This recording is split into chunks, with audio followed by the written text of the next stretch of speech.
Okay, we are officially live. Welcome, everyone, to yet another edition of the Four Guys with Quarters podcast. Tonight, only three guys, unfortunately. A lot of our intended guests had some conflicts, but we'll get all of them on individually. We asked a few people, but everyone just had some plans. This is a bad week to have some guests on, so it'll be the three amigos here rolling through this podcast. We got a lot of topics to get to, but before we do, by the way, this is episode 195 for January 17th, 2019. I forgot to announce that. I almost forgot. But luckily, the man with the red background tonight reminded me somehow, just looking at his mug in this picture right here, reminded me that I had to say that. So but anyway, making his 195th straight appearance, it's ZBCI Assassin. What's going on, bud? Hi. I don't know why. Maybe it's the 195 straight appearances that made me remember that I have to say episode 195, but I almost forgot, which would probably be the first time ever. Also joining us this evening is fresh off of episode 2 of the 4GWQ Presents podcast. We've got Italian Clowns. What's going on, man? Yo, what's up, everybody on the internet? Nothing much, man. Nothing much. I mean, honestly, it's just, news after news after news this week. There's quite a few topics to get to. But unfortunately, not enough time to talk about them. We've got, let me see, on my list, we got like 6 topics tonight. I think we'll get to them in order of like maybe shock value or, I don't want to say like importance, because a lot of them are important, but I think there's definitely a clear leader in the clubhouse, so to speak, in terms of what's buzzing on the internet for this week's news, and we'll get to that first. And then we have some other stuff, the Mortal Kombat 11 announcement, or not announcement, I should say, reveal earlier, which they had like a half-hour pre-show, then the reveal was like 30 or 45 minutes, and then they like took a break, and then they had interviews and all this. It was like a whole afternoon event here, at least on the East Coast. But yeah, we'll get to all that good stuff. Wanted to before we get into the podcast, before we get into these topics, wanted to go ahead and give a shout out to the Inner Circle Network, because we are an affiliate podcast. We appreciate them having us on as an affiliate, and there are other good affiliate podcasts. One of the guys we tried to get on for tonight was Fastback from the Next Level Gaming podcast, that is also an affiliate, and you can watch them Friday nights, 9:30 p.m. Eastern time. They are excellent. I really do enjoy that chemistry, and they really have a lot of good points to make, and a lot of a lot of knowledge in that panel. It's not a lot of dramatic nonsense, so do appreciate that. But without further ado, let's get into these topics, because I have a basketball game tonight. We need to get through these, and we need to absolutely give our opinions on them, because I know Assassin's chomping at the bit for this first topic, which is, of course, the cancellation, or the apparent cancellation. New stuff has come out that said maybe this isn't canceled, maybe it's just shelved for now, and they may revisit it. But of course, EA has canceled, or pushed to the back burner, the open world Star Wars game that they were planning on. I know Assassin's like over there, like literally salivating to talk about this topic, because I know he was looking forward to it. He's a huge Star Wars fan. If you saw his Twitter earlier this week, you saw him post this huge like bookshelf with all Star Wars, or mostly Star Wars memorabilia and Legos and all that kind of stuff. So I know you're the biggest fan, Assassin. I want you to get to it, because to me this isn't really that big of a deal, but I can see why it is to some people, and I want to let somebody like you kind of take the floor and roll with this and tell us why this is such a big deal. I mean, it's pretty upsetting. Like the game that was going to be, it was like this open world game. You were like a bounty hunter or something else, going to different worlds, and it was Star Wars, and like that sounded fun, right? And if we don't see it in a few years, that's fine, because it's going to be good. A lot of games that come out, when they're being made for many years, end up being good. And EA decides to just shelve it or cancel it, whatever, for a game that's going to come out end of next year, like they have to write ideas. They got to make the game, and like in less than 2 years, like that. I don't think that game's going to be any good. Because I mean, with Star Wars games, because Disney's so particular with this, it has to be canon and everything. So if they do one thing, like they have to write in their books, so nothing conflicts with it, and if it ties with other things, they have to make sure it's well with everything else. So it's like it's going to be a long process, and they rather just make money off the IP or the franchise or whatever. It's sad. It really is. Yeah, I mean, I think that's really the crux of the issue. And honestly, to me, an open world Star Wars game really isn't my deal. I was more looking forward to the one that Visceral was working on with Hennig at the helm, looking to do like action adventure kind of thing.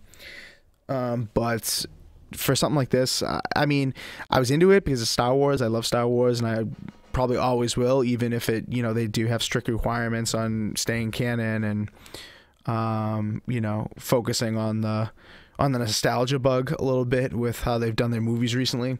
But I mean, I've got to give a shout out to Anchorman, who put out a video last night really late. I caught it this morning while I was getting ready for work, and he talked about how this is probably a good thing that it got canceled, honestly, because I never say like games should get canceled. I know I was hard on Scalebound back in the day, but I think maybe like they have to just make sure they're gauging the interest in this stuff. Like if there was a huge interest and they were pushing out like concept art left and right and people were like clamoring for it, like forums were going crazy about it, I feel like EA would have to just put this out because it would be a moneymaker, but like I think they saw the writing on the wall that people really like overall, I don't think people were as interested in this as they expected it to be. And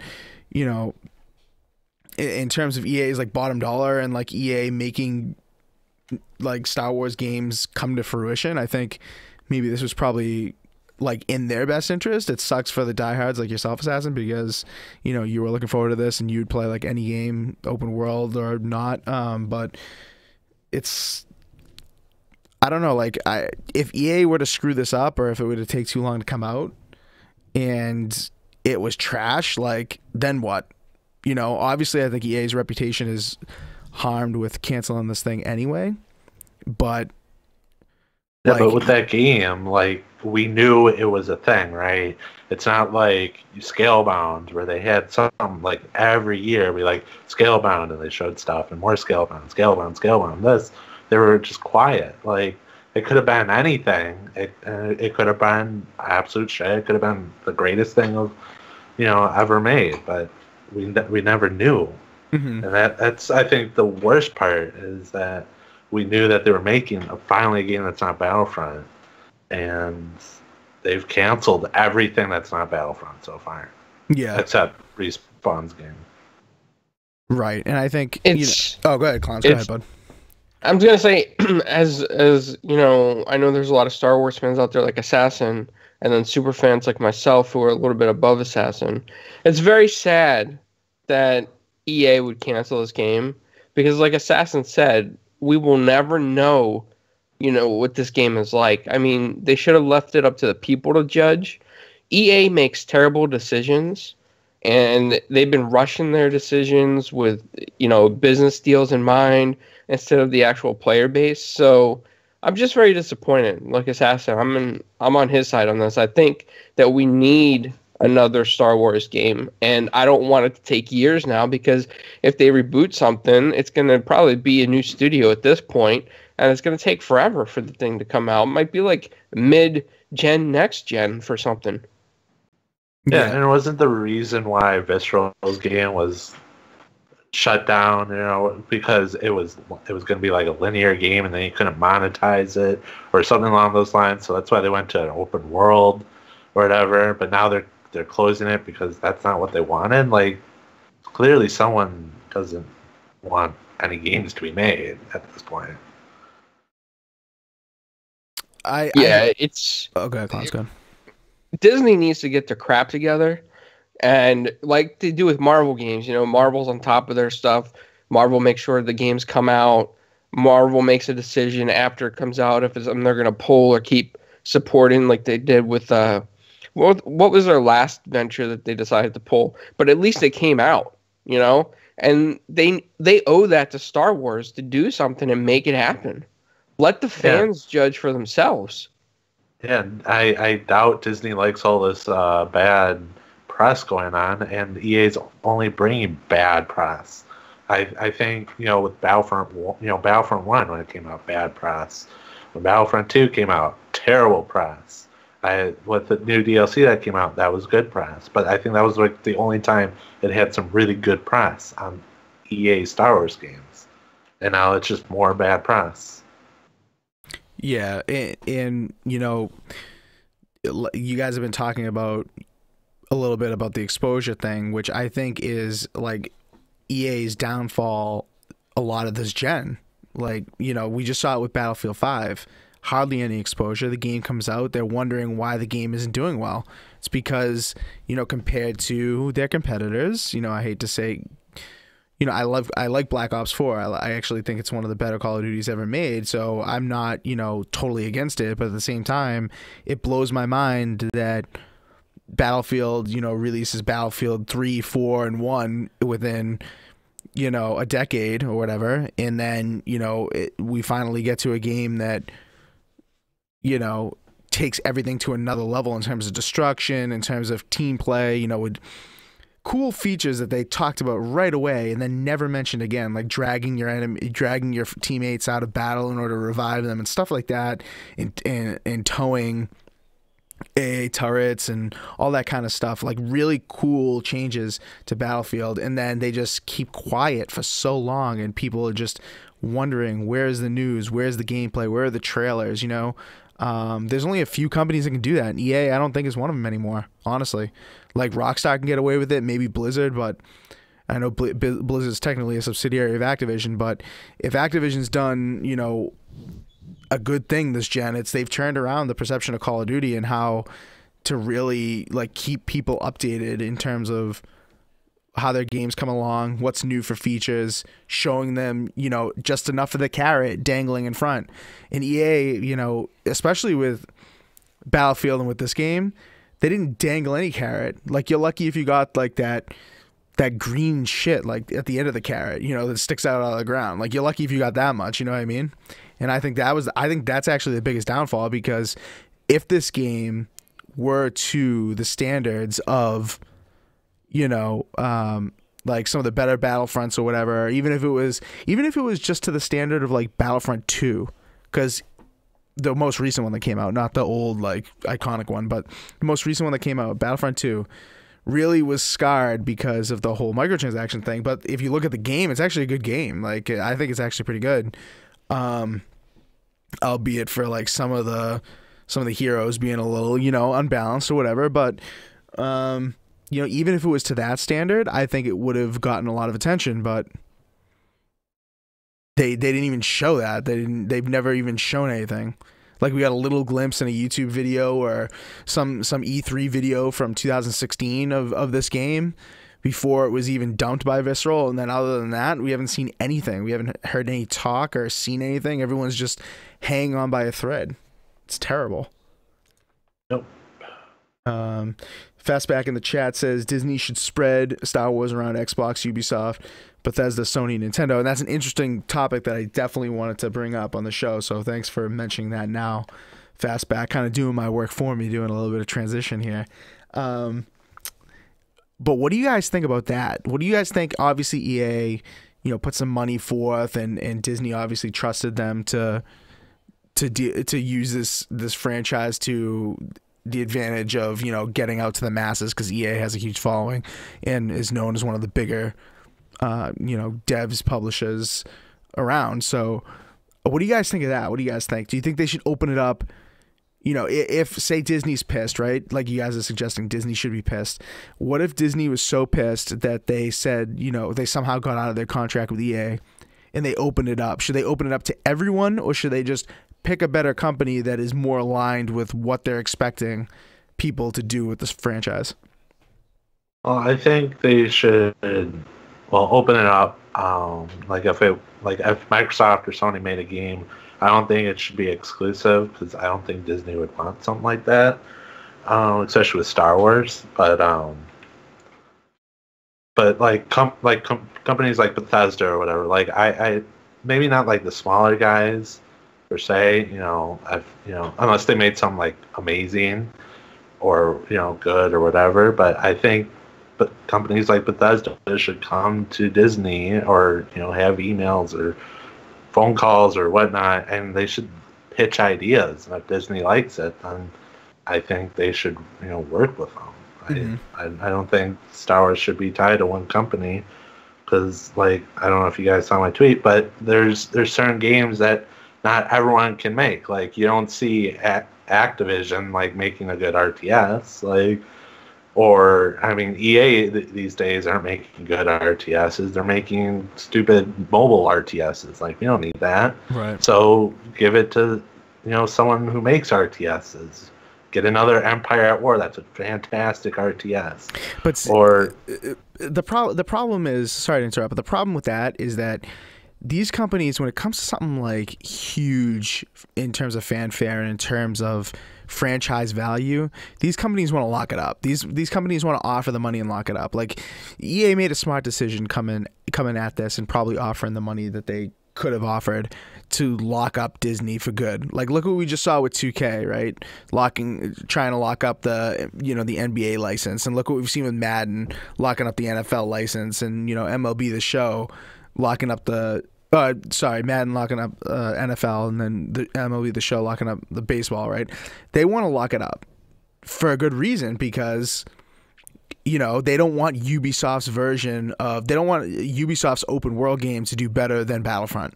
Like, say Battlefront 3 was done by EA and DICE, and then Ubisoft got a shot at this game, and they don't want to see this game do better than Battlefront 3.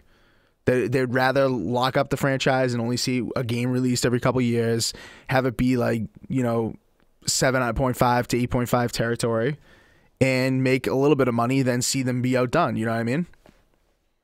Yeah, I get that, but I mean, sooner or later they're going to lose the license, and they'll just have to deal with that. I mean, I don't know what EA's thinking. Just because they got the Battlefronts behind them right now, I mean, those games and the second one didn't do so hot. And if they're just holding on to the license at this point, it's going to fade away the series because there's not many good memories for people with the Battlefront series. And the loot bot fiasco, that had happened with that. I mean, it's just, I don't know, man. It's a shame because we wanted to see something different. And I thought in my head EA could deliver it. And I don't know why EA had doubts. I mean, maybe there's a lot more trouble behind EA than we know of right now. Maybe they're going through some stuff like Activision. We just don't know it. Yeah, because the EA, like Battlefield 4 days, they were so much better. And then, like, Hardline came out and whatever, and it's like they tanked. With all their games, not just, one game over the other. Mm-hmm. So either someone got fired or some terrible person got promoted. Yeah. Yeah, I don't know. I don't know. I don't know why we've seen like a degradation in quality from some of these big studios and big publishers allowing mediocre stuff to be put out there, because especially with big franchises like that, this is like really no excuse. Especially somebody was making a point. I think it was Anchorman in his video. It was actually one of the only things that I disagreed with, I think, in that video, was that he said, LucasArts went out of business, and look how many Star Wars games they made, and eventually Star Wars is just long on the tooth, and after ever since the new trilogy, the new movies, Solo included, it's just a nostalgia bug, and people are finding out that Star Wars isn't actually that good anymore, and that's probably why this was canceled too, is because the fanfare wasn't there, because people don't care as much about Star Wars. And I disagree with that. I don't necessarily agree with that, but I think there is some truth to the fact that that people want new stuff. You know, people want new stuff that isn't ridden with like, you know, just nods to the old stuff. You know what I mean? Like this could have been presented by EA as brand new. Like look at this concept art that I'm showing. Like this is all brand new. Yeah, I mean the guy holding the gun looks a little bit like he's got a Han Solo pose, and then the thing in the background looks like it could be Chewbacca. You know, I mean it's not like, you know, it's not like completely new, but I think that's what a lot of people are looking for now. You know, I think Disney should allow some of these companies to not make canon games. Right, that's the issue, yeah. I feel like people are, you know, they're tied down because it needs to be canon. Everything they do needs to be canon. Like, I mean, a lot of these games that came out in the past weren't canon, and they're fun. So no more canon games. Or if there's canon games, that's fine too. We can have a mixture of both. Just write no canon or not canon or whatever. Like in the you know, before you hit press play or start, you know, at the main menu. Yeah, like a little disclaimer. Yeah, I agree. Yeah. I agree. It's the, I don't want to say necessarily foolish, because they are just protecting the integrity of what they think is like, you know, a 50-year-old almost franchise, which, you know, fair enough. Protect your franchise. You think it's worth that much. You think it's important enough to keep it canon, whatever, protect it. But, you know, when it comes to games, that just doesn't sell anymore. So you either have to stop making games completely, which obviously we don't want, or you have to open it up, let people do it, and then you just put a disclaimer. I think that's a great idea. Yeah, and I think they should bring the old Star Wars: The Old Republic, BioWare's free-to-play game, to consoles. I've been saying for the past years, many years, I think it's time for it to come to console, especially with keyboard and mouse coming. Can you believe that EA has a company like BioWare under their wing, and they can't make a game that's open world Star Wars that people would be interested in, or they can't just present it properly and make it look like it's good, and then when it comes out be good enough? I can't believe they have such intelligent minds be at the helm, at the precipice of EA, that they can't just figure it out. You know, they have people who make excellent shooting mechanics. Like, go ahead. And EA sitting on the company PopCap, they could make a Star Wars Plants vs. Zombies Garden Warfare game. Like, that would be so cool. Like, have little, like, you know, with the shooter things with the stormtrooper helmets or whatever, and like that'd be cool. But no. I mean, yeah, Empire Poop Face could be like, you know, a zombie. Right, so Assassin uses another word for him. I just don't want to say it because I don't know if we can say it. Oh yeah. Emperor. I'm just gonna call him Emperor Butthead because he has a crack down his forehead. It looks like he has a butt on his head. There you go. Palpatine. If anyone's trying to think of what I'm saying. There you go. All right. I think we've gotten into this long enough. We've talked about this for like 20 minutes ish, so got to move on in the interest of time, but I'm sure we will be talking about this again because there's more developments almost every day on this. Since this story broke, there's been more and more developments, and I guess this game may not be completely dead, so hopefully it's not. For me personally, like I said at the beginning, not too upset as long as they release something else, which it looks like they are. Obviously, Respawn has The Fallen Order coming out, which I think is probably going to come out later this year. I don't know if there's been an official date for that, but I think they've just said like kind of fall 2019. So hopefully we'll probably launch it around the movie because EA's been doing that every single movie except Rogue One and Solo has a game come out. Yeah. So hopefully that's what we see, and hopefully that keeps us satiated for Star Wars content, and hopefully that's actually good, because I mean I saw that thing you sent me, Clowns. I didn't have enough time to like kind of put it in for tonight, but there's been a picture floating around on Twitter that's essentially shown how many games LucasArts released in a 6-year span, and then how many games EA's released in a 6-year span, and it's literally like 10 times as many for LucasArts. Something close to that.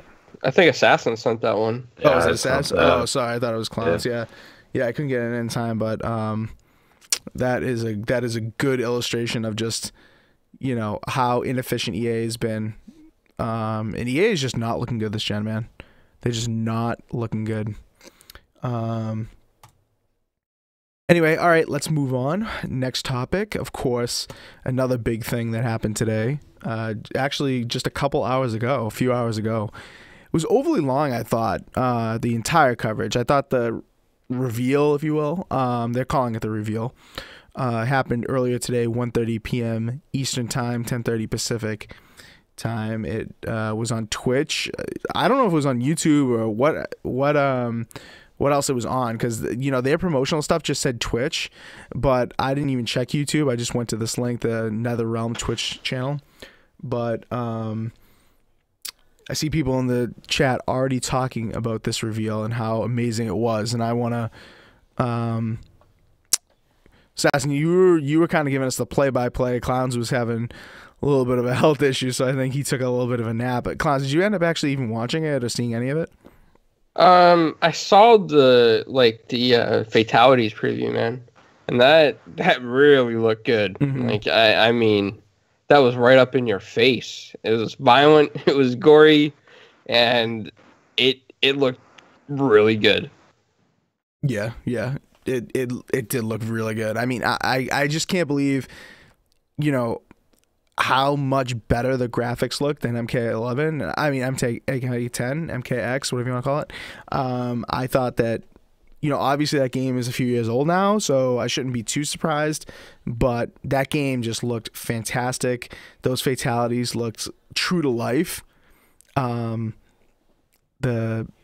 The goriness was like next level. I thought they wouldn't be able to get there with all, you know, MKX had the x-rays, they had a lot of blood, you know, the fatalities were gruesome, but this game just took it to a whole nother level.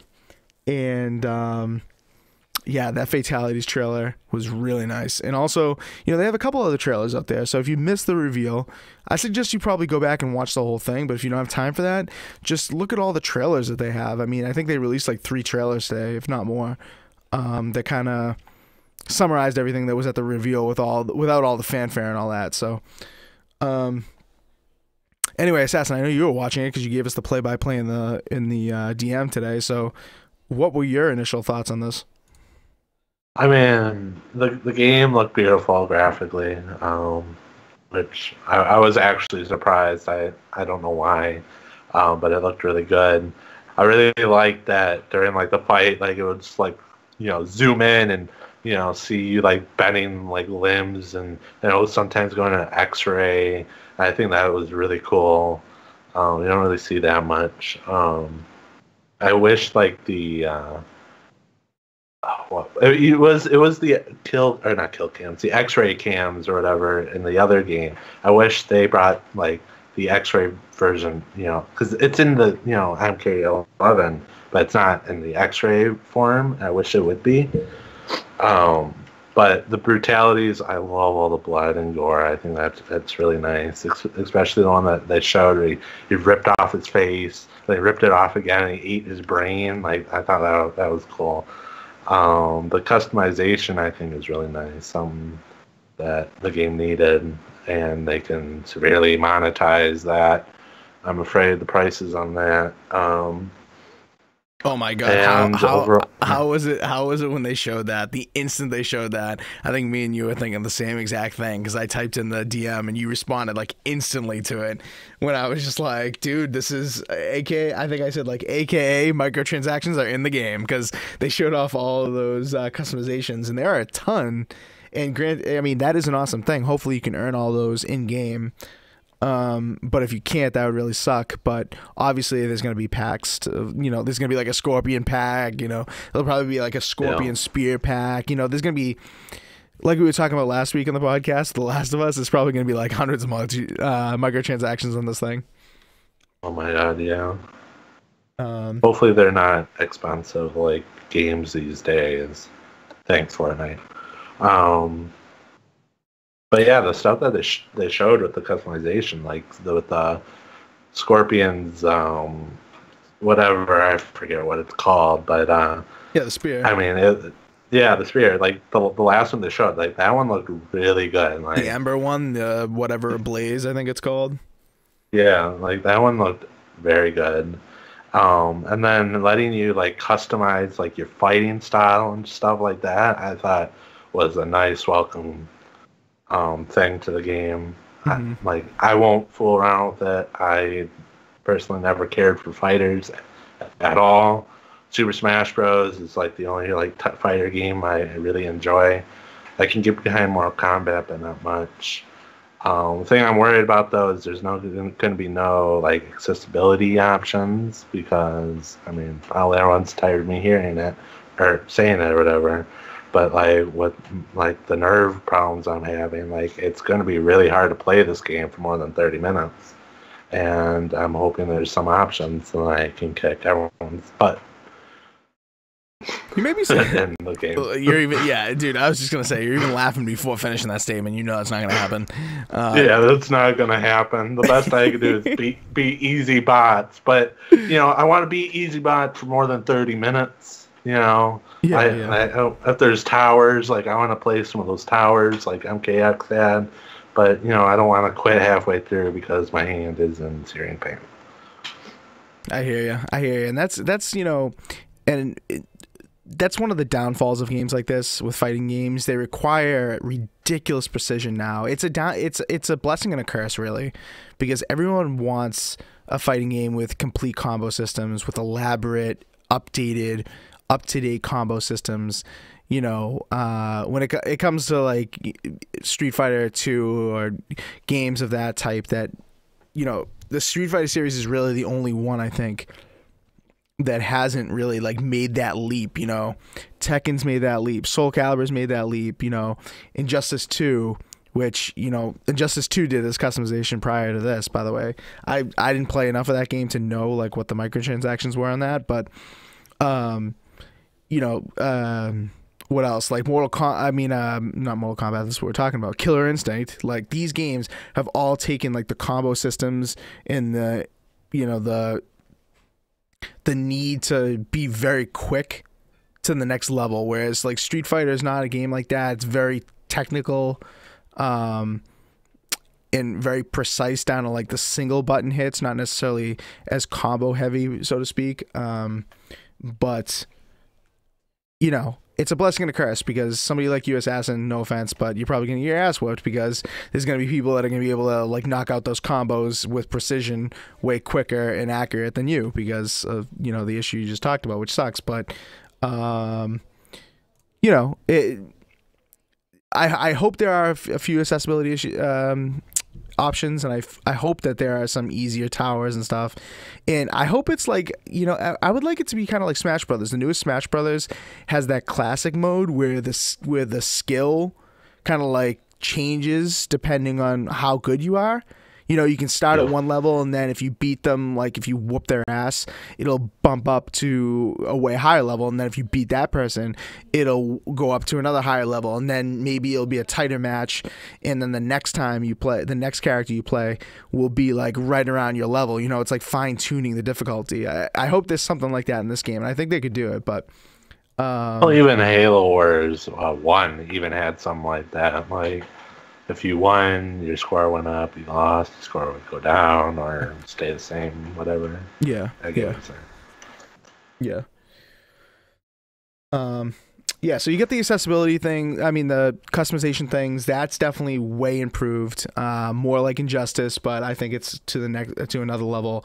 We've got Saltiest Gaming in the chat right now. He's saying that he thinks it's probably going to be these things unlocked like in the crypt. You know, you're not necessarily gonna say, it's not necessarily gonna be like, oh, get this fire spear for this many combat coins or whatever. It's not gonna say that. It may say like, oh, you go to the crypt and you open like a tomb or whatever for this many coins, and you just get, you know, a random rare or whatever. You know what I mean? It's not necessarily gonna be.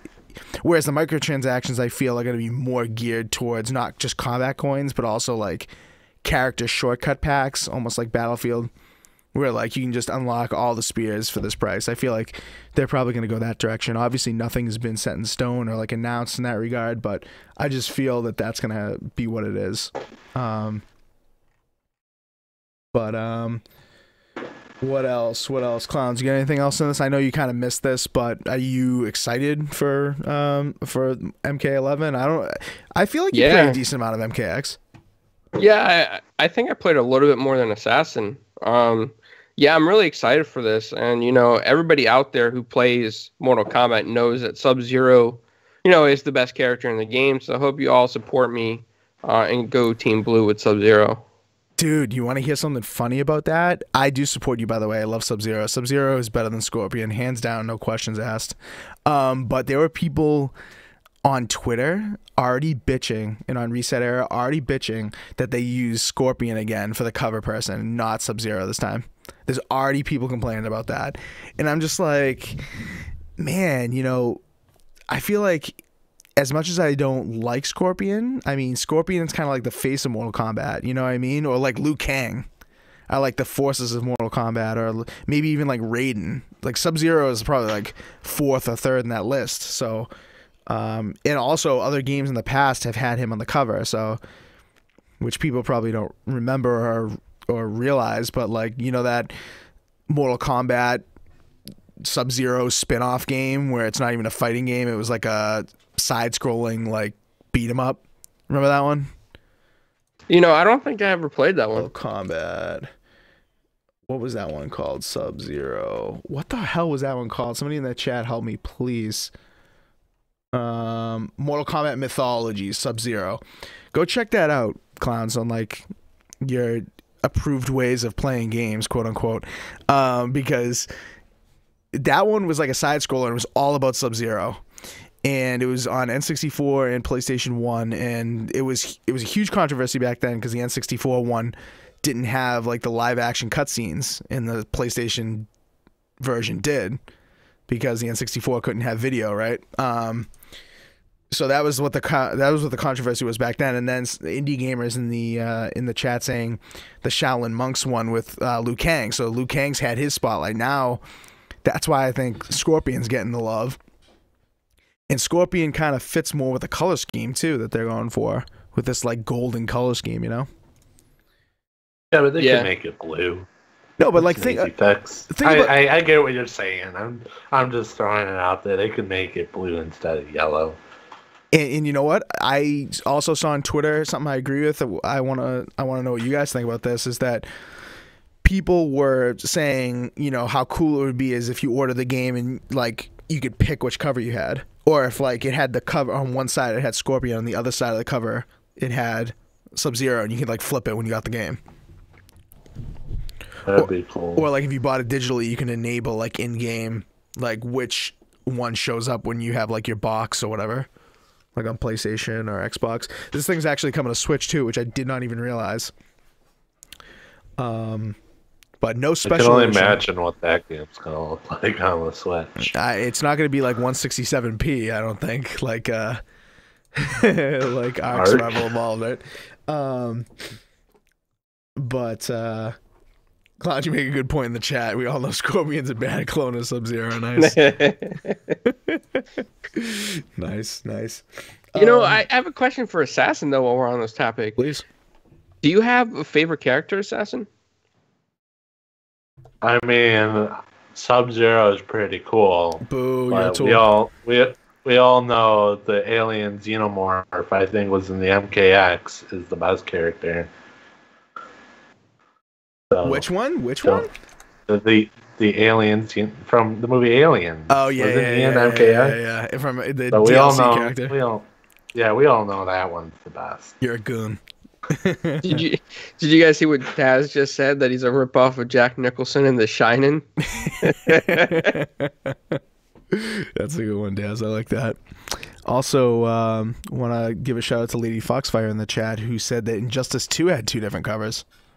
So they can definitely do it, and they've done it in the past, because Injustice 2 and Mortal Kombat are, from the same development team, same company. So, maybe they'll surprise us. Maybe they just haven't shown it yet. They like to be sneaky like that. Ed Boon, when he came out on stage right at the beginning of this reveal, he said that, you know, they've been wanting to say something since E3. They've known about this since E3. It's been, you know, the groundwork had been already laid at E3. They were ready to make some sort of announcement, and they held off all the way until the Game Awards. So they like to be sneaky like that. You know, Ed Boon loves to be sneaky. Yeah, he's a pretty cool dude, man. I gotta say, he's an awesome guy to keep the series alive, keep it going. You know, I mean, it's what they focus on pretty much. Yeah. Yep. It's true.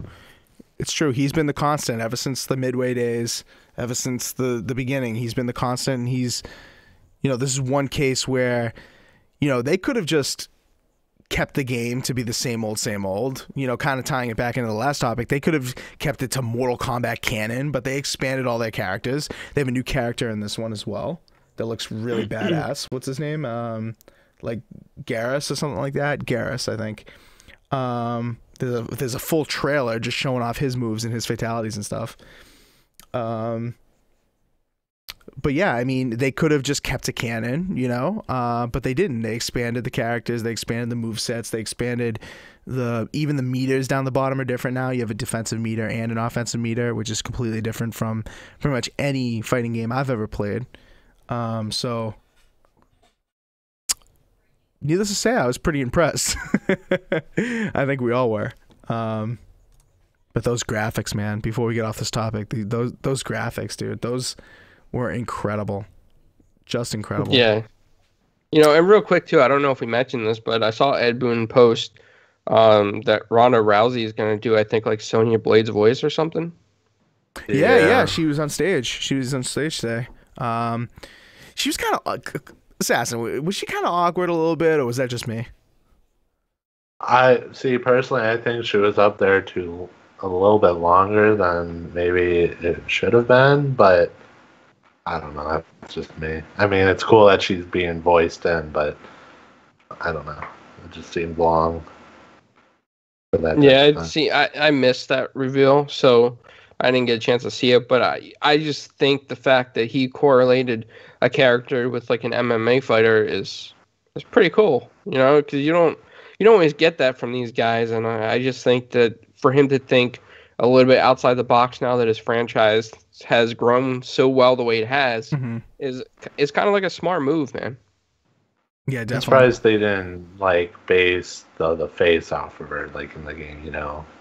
That would have been cool or something, you know, like she would, or have her own like character in like the Mortal Kombat, like not the universe, but just to have, you know, just a brand new character or something, so she could just, you know, be there or something, you know.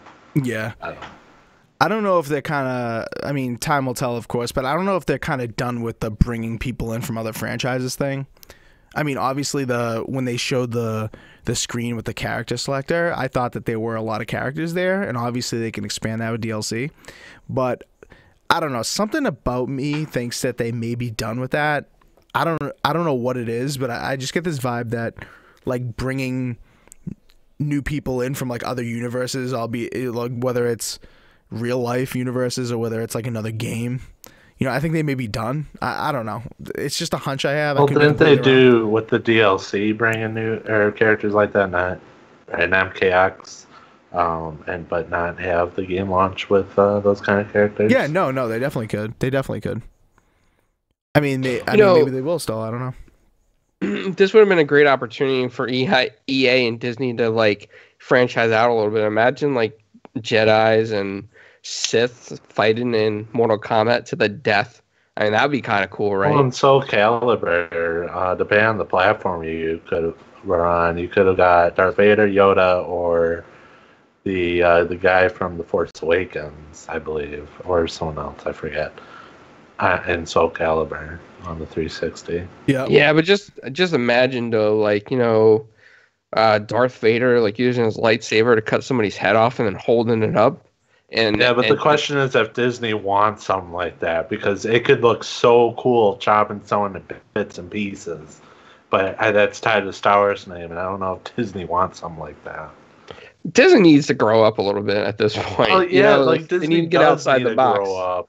And they need to make, I think, some darker Star Wars stories. Maybe even go into like the horror, because there's a possibility there. for horror and brutality. Like, You know, I know this is a little bit off topic, but I want to bring this up real quick before I forget. I went to GameStop today, and I was talking to this guy there, and he watches a lot of Star Wars films like you, Assassin, and he watches them nonstop, just like you probably have.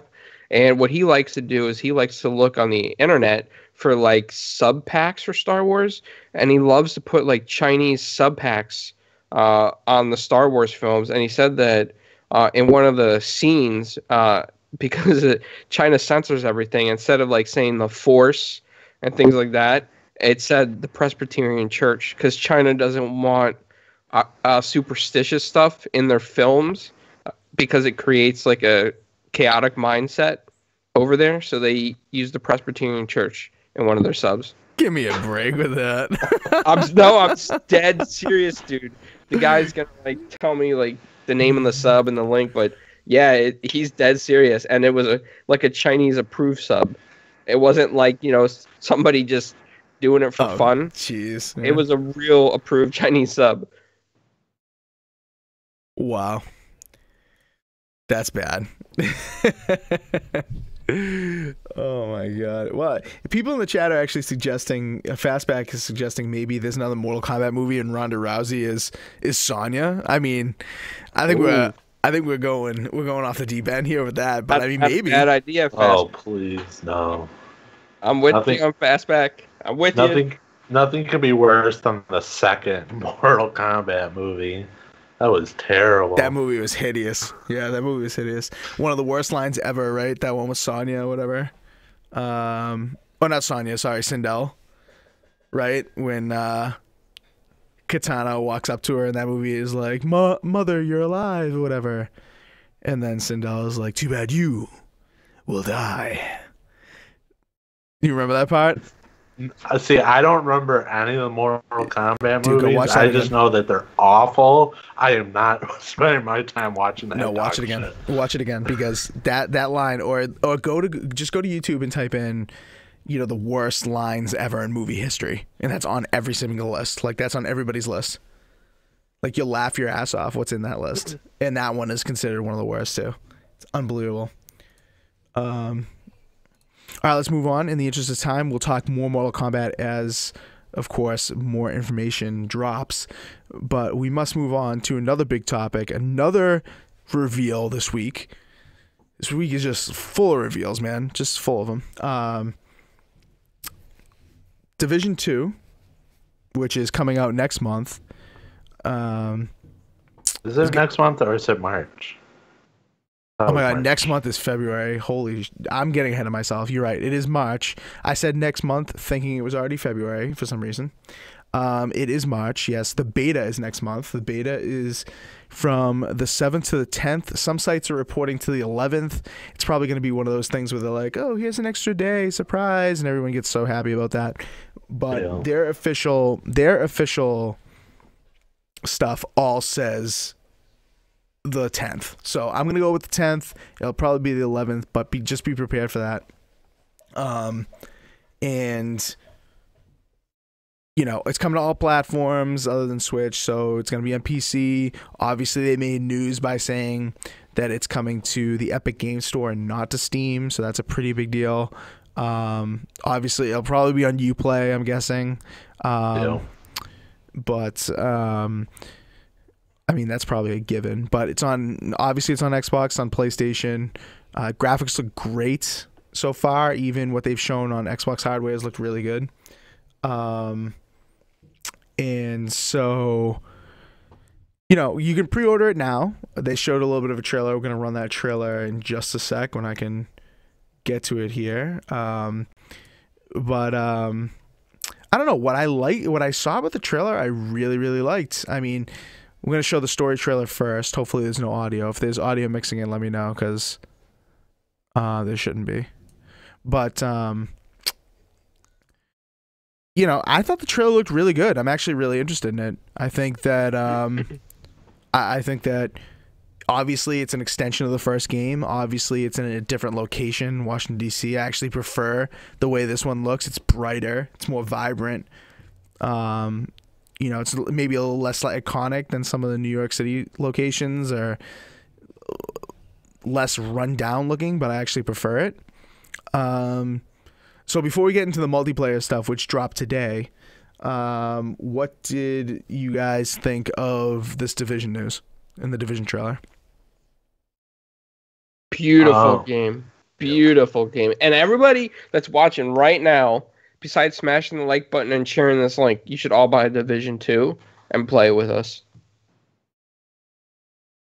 Absolutely, absolutely. Well, dude, after seeing this trailer and seeing the multiplayer trailer that we're going to air in a second, thanks to Ubisoft's YouTube channel, by the way, for letting me essentially use this. But I think that after seeing these trailers, I'm 100% in. Even though I'm actually kind of upset that pre-ordering, there's a little fine text, you know, down at the bottom that says pre-ordering actually doesn't even guarantee you beta access.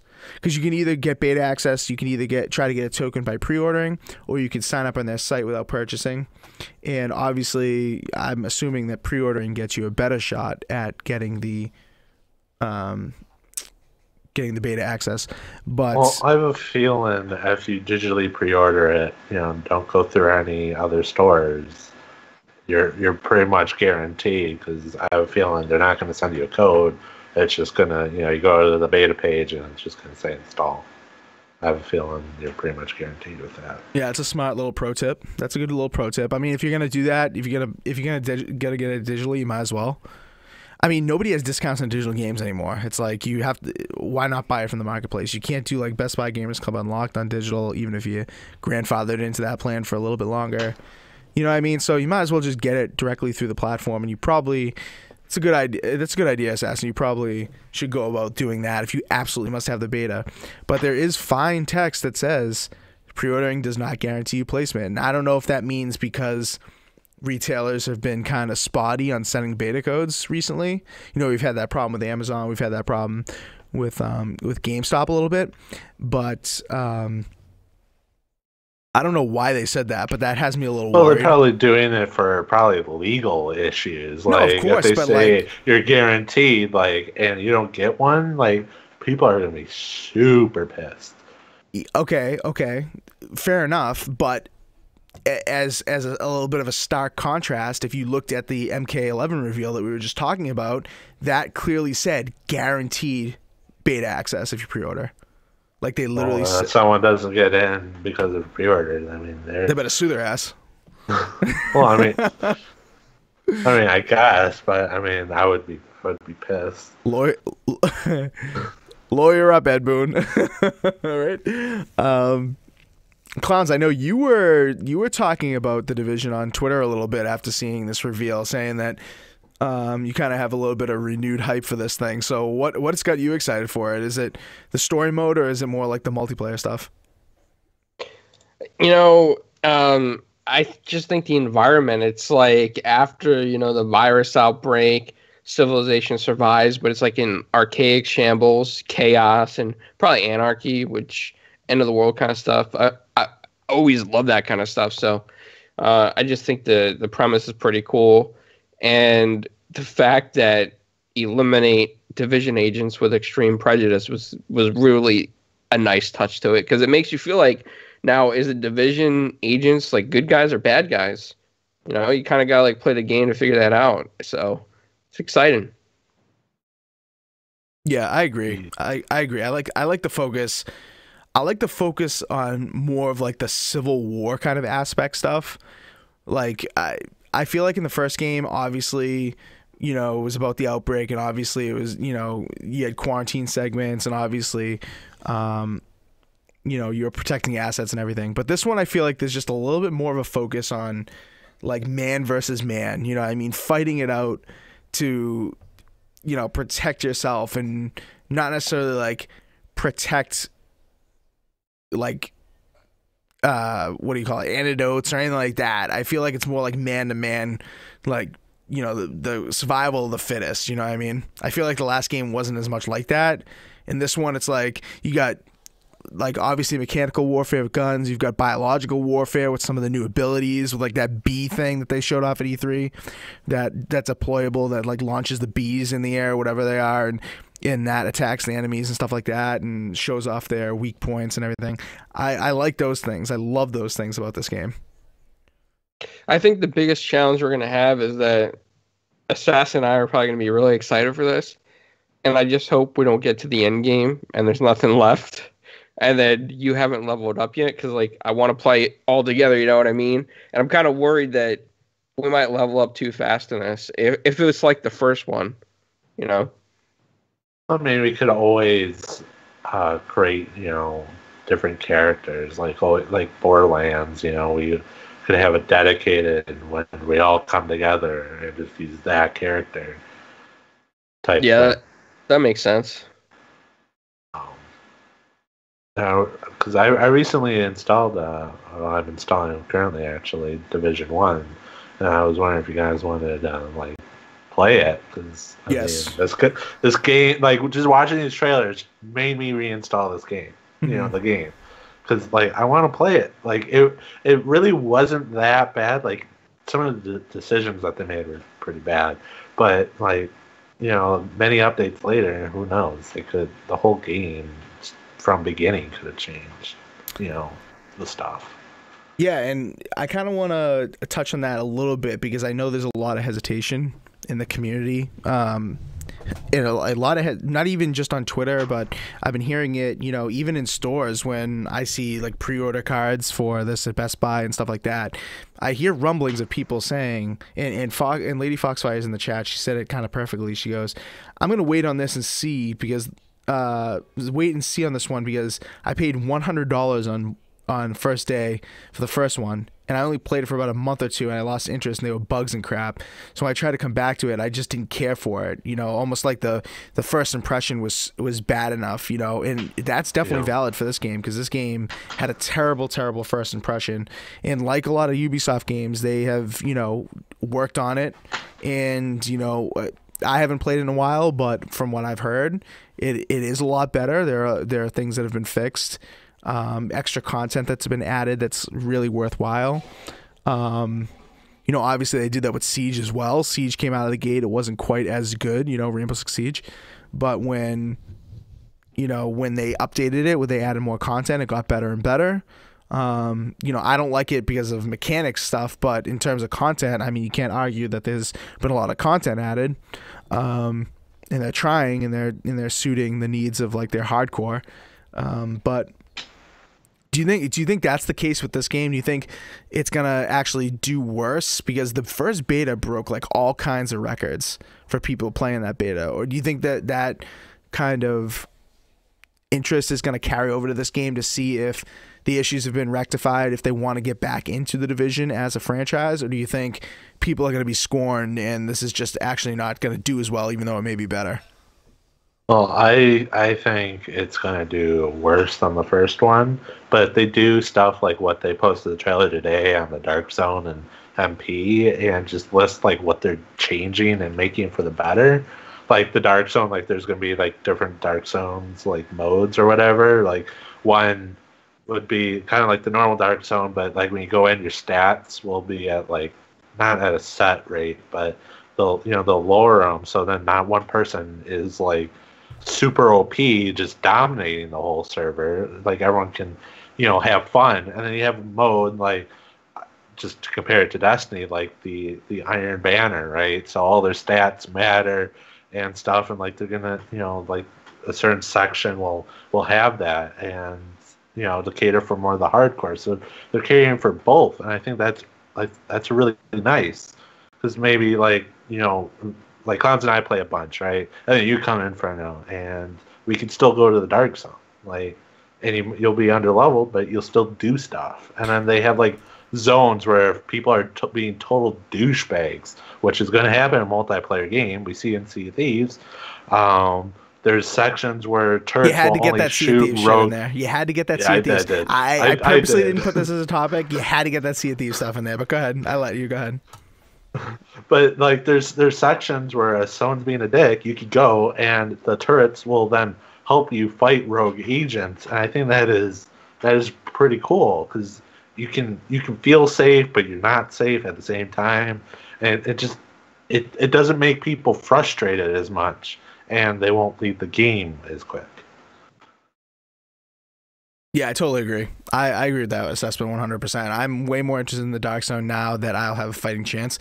I remember, I don't know if I was away for work or what the situation was, but you guys were all, in the Dark Zone leveling up and stuff, and then, you guys were on that Dark Zone kick for a while, and rightfully so. I mean, the Dark Zone is really like an interesting gameplay mechanic, especially in a game like this, especially, even in Division 2 a lot more than Division 1, because it really is like, I feel like not Civil War, maybe I'm saying that wrong, but like the man versus man gameplay is way more emphasized than it was in the last game.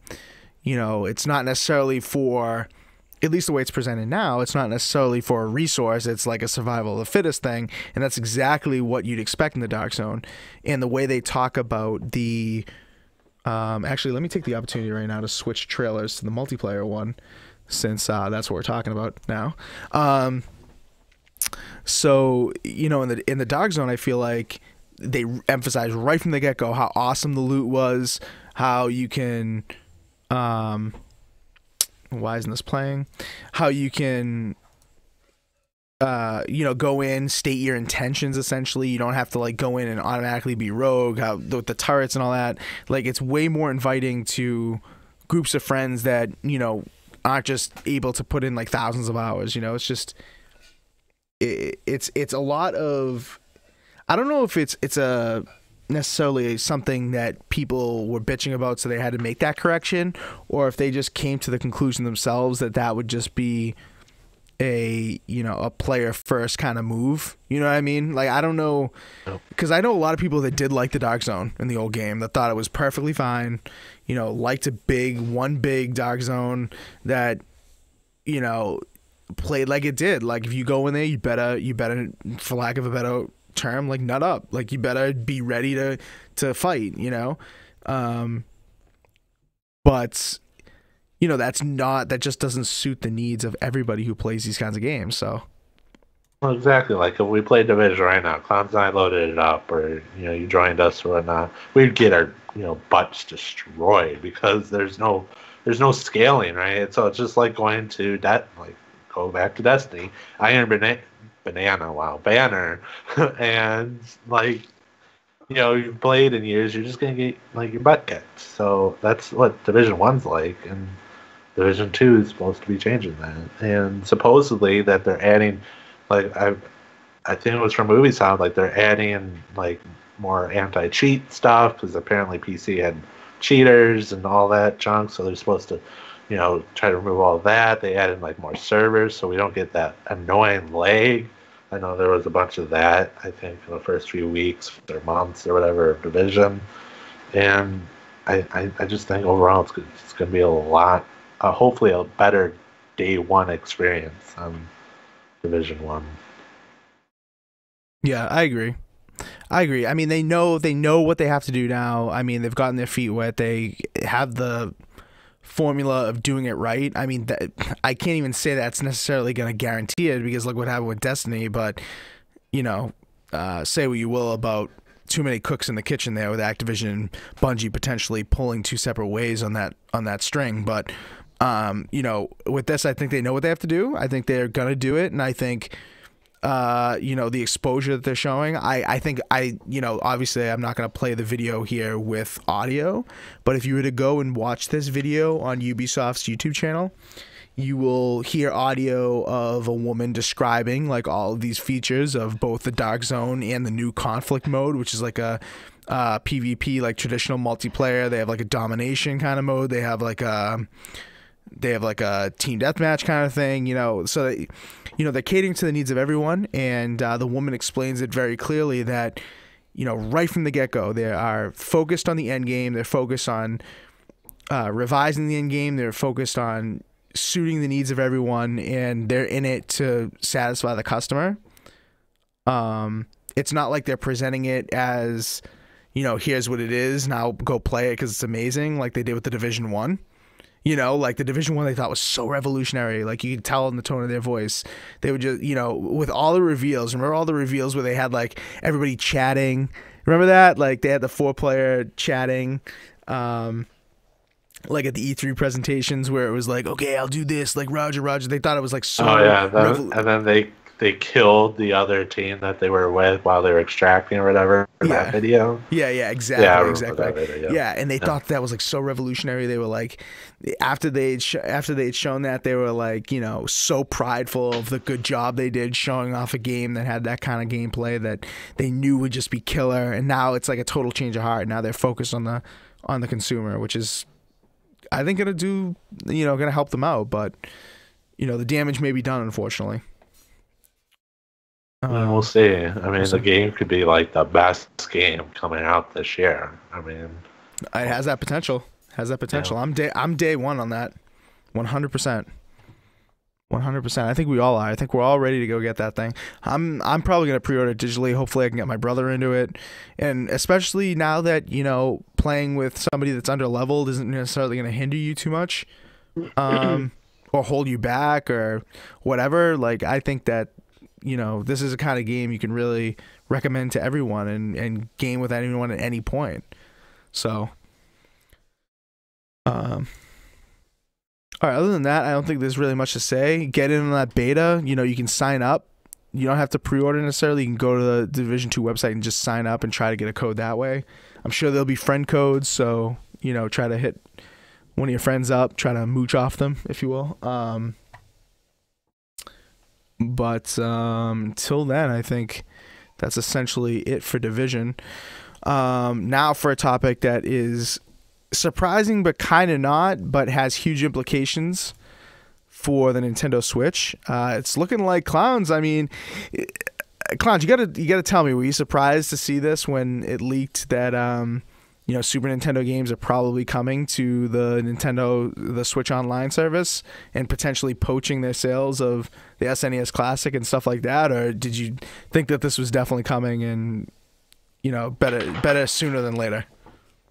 I thought it was definitely coming, but I just didn't know why Nintendo was kind of slow with it. I don't know if they're trying to get everybody to keep buying the Super NES Mini or whatever the hell is going on. But once hackers started getting into it, I think Nintendo kind of like pushed it up a little bit as a priority.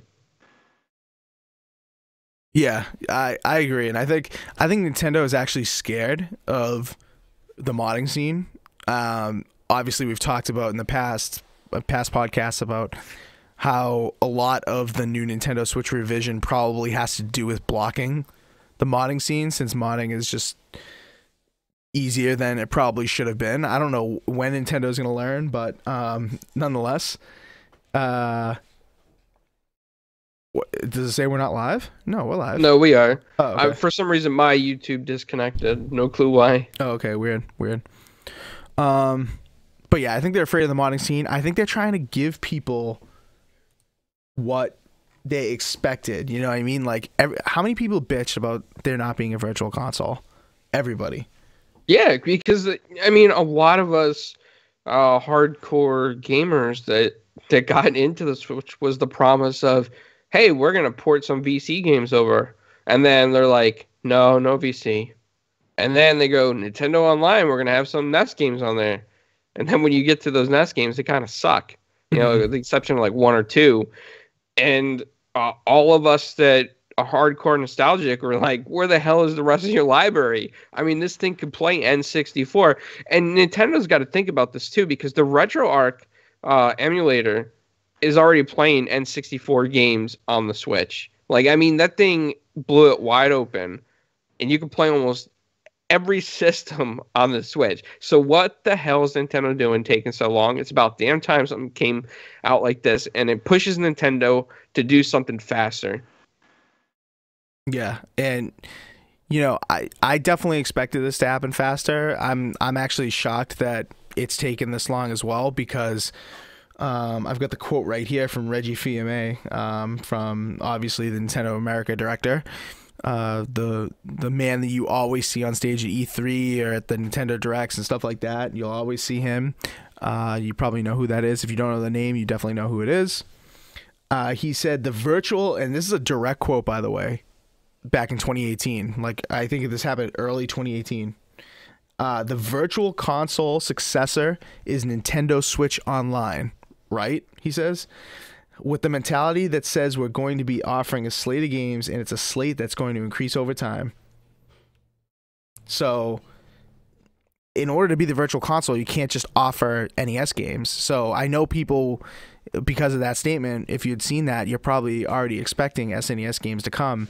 But I mean, we're 3 years into this thing. We're over a year into Nintendo Switch Online being a thing, and we're just now seeing it. And Indie Gamer says in the chat, which is good to say, because I don't think I made this distinction on the podcast here, but this is not even official. Like, they haven't even announced this. This has just been data mined. Like, the only reason they know this is because somebody data mined and found these games listed. But I don't know. They got to do this. They got to update this stuff faster. They got to suit the needs of people, or else people are just gonna hack shit. Yeah, and I think that's the biggest problem that Nintendo has right now is that, you know, the Switch sold like hotcakes. All these people expected better services for online. Nintendo never delivered on a great online experience for the Switch. And now, you know, I go around talking to retailers, right? I know a lot of managers at different GameStops and stuff, and all of them have told me so far that, yes, the Switch sold like hotcakes, but it's starting to slow down. Nintendo needs to do something to keep these sales up, to keep people engaged, to sell more Switches. And there's no better way than adding a Super NES library onto the Switch. It needs to be done. It should have been done like as soon as the thing launched. I mean, they need to get off their ass too and put N64 on there as well. Yeah, N64 and GameCube, I think, would be amazing. Even they probably won't do it, or they'll resell it. But Wii games, I would love to play Super Mario Galaxy on the Switch. I mean, the Switch can definitely handle it. There's no doubt about that. They've already have early ports of the Dolphin emulator on the Switch. I mean, it doesn't run at full capacity because people have to hack their, you know, processes in and all their hooks in properly. But yeah, I mean, hackers have already gotten that stuff on there. Nintendo can do it because it's their hardware. They know their software better, and they should just do it. Yeah, I agree. I mean, I understand they don't want to. They probably. I mean, not necessarily that the NES Classic and SNES Classic needed a lot of development time, but they probably had those ideas in the pipeline for a long time, and were probably making, you know, manufacturing decisions and all that. So that was essentially a foregone conclusion. So they didn't want to necessarily poach that market. I'm gonna bring in now a slide of all the game titles that were data mined, and if you notice, there are a lot of similarities with those in the SNES Classic. So definitely, you know, that's obviously by design because they've already successfully, you know, gotten the ROMs and all that stuff to run on some sort of hardware. So obviously they're going to include those, but at the same time, you know, if they had done this, say this list had come out before the SNES Classic released, it would have poached the market. You know, I know a lot of people who own Switches that also bought the SNES Classic. You know, I got an SNES Classic for Christmas. I know my brother bought a few of them, and he has a Switch. Clowns, you have one, right? An SNES Classic? The Super NES Classic. Yeah, the SNES Classic. Yeah, so you have one, and you also have a Switch, so you bought both. And if a list like this was out, I mean, look at the games on this list. Like, let me look real quick. Like Super Mario Kart, that's obviously a big game. Zelda: Link to the Past, huge game. Super Metroid, Super Mario World, Super Ghouls and Ghosts, you know, Pilot Wings, F-Zero, Star Fox 2, which was on the debuted, quote unquote, on the SNES Classic. You know, the original Star Fox. Super Mario All-Stars, like, these are huge titles. And obviously that would have poached the market. So I understand that, but at the same time, like, people are getting pissed at you for not having a virtual console. So it's time to catch up. You know what I mean? There's a huge missed opportunity here for Nintendo, and I hope they get their asses in gear on this because they have the ability and the developers, their own Nintendo developers that could do this. they could make like Super NES, Super Mario Kart online if they wanted to. And imagine like me, you, Assassin playing Super Mario Kart Super NES Edition online. That would be hella fun to do. Well, that's one of the things about this. So, obviously it's being added to the Nintendo Switch Online. So by that token, you probably would expect there to be added multiplayer because that's what's been going on with the NES games. So, like you're saying, Clowns, and I agree with you 100%. Like, this is a better value proposition than buying the SNES Classic because, we're all going to have a Switch. By the point this happens, we'll probably all have a Switch. Hopefully, Assassin gets one soon. And if we all get, subscribe for the $20 a year or whatever it is, Assassin will come in last on Super Mario Kart, and it'll be a lot of fun. You got chokes. Yeah, I mean, it's true. Assassin doesn't have the skills like we do in Inferno. We grew up with the expert skills in these games, and, Assassin grew up with continues where we had one life, so. Yeah, exactly. Yeah, right, exactly. Assassin has no idea what a password was or any of that stupid stuff, like, if you wanted to continue back in the day, you better write down where, 7TWQF4Z or some shit, you better write that down or else you're going to have to start over. These kids these days, Clowns, I mean, they take open saves for granted. They just go to the pause menu and save and redo bosses over and over. And yep, 100%. Or rewind button. The rewind button. Oh my god, yeah. So Daz says he's already looking into a Mario Kart community challenge for Super Mario Kart. There you go. Yeah, I mean, Daz, hold your beer because I'll whoop your ass. Make it happen, man. Make it happen. What else? All right, so I think that's essentially it on that news. Other than, I love how we're speculating on this, but we're really not because all this stuff has been data mined. I mean, it's obviously going to happen. If it doesn't happen, then I'll be, putting my foot in my mouth. But I mean, it's yeah. I got to say this to Nintendo. It's a real shame that hackers had to do all this stuff first before you to get yourself in gear to do this. I mean, that's a shame. It's a shame that people on underground dev sites and forums had to bring what they wanted before you could bring it. It's a big loss for you as a mega global company when you could have just done this from the start. Yeah. Crazy how hackers had to push the issue when in all honesty, with the whole Wii Virtual Console, that was Nintendo pushing the issue on that. Nintendo was the one who dropped that bomb. That was a huge value proposition for the Wii. That was a huge thing. Everyone talked about that. Everyone who I knew that bought a Wii, like they wanted the games, they wanted the cool motion controls. That was brand new, blah, blah, blah. But, they also said, oh, I'm going to be able to play like all my old games on this again, on my new TV or whatever. Like even my uncle, who was at the time, he was like 70 something years old, was like, oh, did you hear about this Nintendo console? They'll let me play my Super Nintendo games again. I'm like, dude, how did you even hear about that? You know what I mean? But, that was a huge value add. And I don't know why Nintendo just got rid of the Virtual Console in the first place. They should have just kept it. But even if they charged $20 a month for a rental thing like they're doing with this, like they could have switched that model to make them a little bit more money. But yeah, I mean, if they would have had these games from the start, and like Assassin said, even N64 included, and some GameCube titles like Super Mario Sunshine, I bet you they could have sold the online service $60, even with the stupid phone app. I agree with that 100%. I think if you had a Virtual Console with like a Netflix amount of games and you charge like $10 a month, like, look at what Game Pass is doing. Game Pass has, what, like 200 games, not even, right? And I saw a lot of people on Twitter today shitting on Game Pass. I don't know how you can. It's an incredible value. You either get it or you don't. Like, it's not forced on you. And you get tons of games. Now, think about if they had Virtual Console. Even if you had, like, tiers, like, what if you had, like, $7.99 for NES and SNES, and then, like, $14.99 got you, like, those two plus N64, and or like $10.99 got you those two in N64, and then you added like another $3 and that got you GameCube, and then you added like another couple dollars and that got you Wii. You know what I mean? Like they could do it like that in tiers and make a shit ton of money. Yep. That's a lot of people that bought the Switch that were older gamers. They really wanted that. And shout out to that channel RGT85 that you mentioned Absolutely. before. Yep.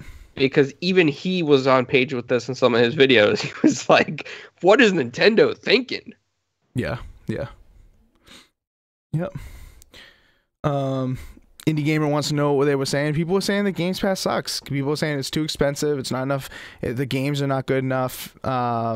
Just go look on Twitter today. A lot of people were saying that. I'm not going to name names because I don't want to, shit on people individually, because it really was a lot of people agreeing. So, but just go look on Twitter. People were knocking Games Pass and saying, we're already paying too much for Live, so asking us to buy Games Pass is ridiculous and blah, blah, blah. I mean, it was just, I don't know. I didn't like that at all. I think Games Pass is a huge value add.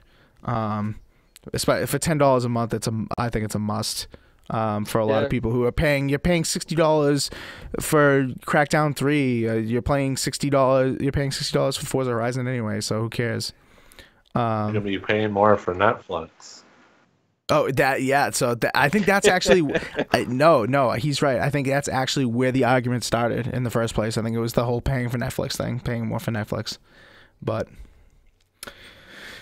all right, I only have a couple more minutes here before I have to leave to go to my game. But I did, I wanted to talk about Crackdown this week, but we brought the heat for these other topics. But we'll end with this really quick.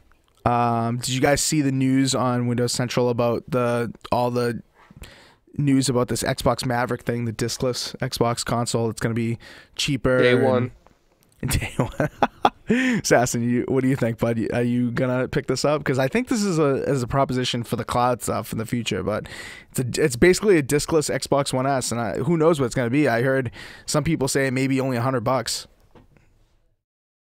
I mean, the price and stuff's nice, but I love my disk drive, so that console can go burn in hell. All I care because I want my disk drive. Speaking of disk drive, I actually heard a rumor, and I can't remember where, but I heard that Best Buy is going to be phasing out discs with the 8K coming out. Interesting. Very interesting. I don't know. Yeah, I would love to see the numbers on the 4K disc attach rate, because I know some Best Buys barely have any and some have a ton. Like my local Best Buy has a huge aisle of 4K Blu-rays, and then, I've been to Best Buys in New Hampshire that have like none. So I don't know if maybe the attach rate is not quite as good, and that's why. But and I think that's what's gonna really push this Xbox Maverick console. To be honest with you, I think the lower price, the fact that there's server blades, fast servers, and the fact that you could just pay a monthly fee for Game Pass. It's the perfect gift for like college students on a budget too. Think about it though, if you're on a budget and you can't afford all these AAA titles, you get this box for like maybe $99 or $150 for whatever the final price turns out to be. You go home, you're like, man, I don't have any games because I couldn't afford it. Oh, wait a minute, I got a trial of Game Pass and I can just pay $10 a month and get these Game Pass games. I don't even need Xbox Live to pay it to play Game Pass if I want to play Game Pass. Exactly. And it's a huge deal for people on a budget. It's going to open up the market for people. It's a plus all around. I know a lot of people don't want digital to go away, and sad to see it go away, but man, it's just the way the future is. Everything's going to be automated. Everything's going to be digital. Everything's going to be robotic. There's nothing we can do about it. We've evolved. Media has evolved. It's going to happen. Absolutely. I agree. I can't wait to hear more details on this. If it's $100, it's going to be a must buy for a lot of people. But who knows? Just wanted to throw that in at the end of the podcast, get everyone's feelings on it. Assassin, you're just a cheap bastard, and I understand that, but I like my discs for movies. I got you. No, it's true. And I agree with you. I think 4K Blu-rays look way better than stream Blu-ray 4K movies, but well, because the bit rate's definitely higher. Bit rate's way locally. higher. Yeah.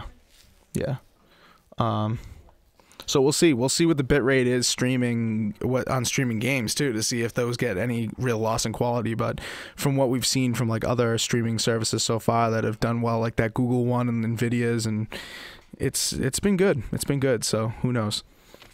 All right, I gotta run. got a basketball game to coach, but thanks everybody in the chat that came. If you're listening to this afterwards, please leave a comment, leave a thumbs up, subscribe, do all that good stuff. Leave a review if you're listening on other platforms like iTunes, Spotify, all that kind of stuff. Search for us, Four Guys with Quarters. You'll find us everywhere. Search for Clown's new show that he's hosting with Maverick. 4GWQP is their Twitter handle, and it is it's not even the same day every week, right, Clowns? You're going to do it like kind of randomly? Yeah, we're going to do it kind of randomly and real quick. I know that Inferno is going to be going on vacation, so if for some reason he's not around next week, we could always do the 4GWQ Presents on that day. And Assassin, of course, you're always welcome to join us. We could talk Star Wars for a little bit. There you go. We bring on some Trekkies that say Star Trek's better than Star Wars. Create a great debate there for you, Assassin. Well, that's why the Star Trek movie that was supposed to come out got canceled. Because it's so much better. Oh, man. All right. Well, that is episode 195. We will see you guys next week. Maybe not me, but these guys will. Until then, peace. Later, guys. Bye.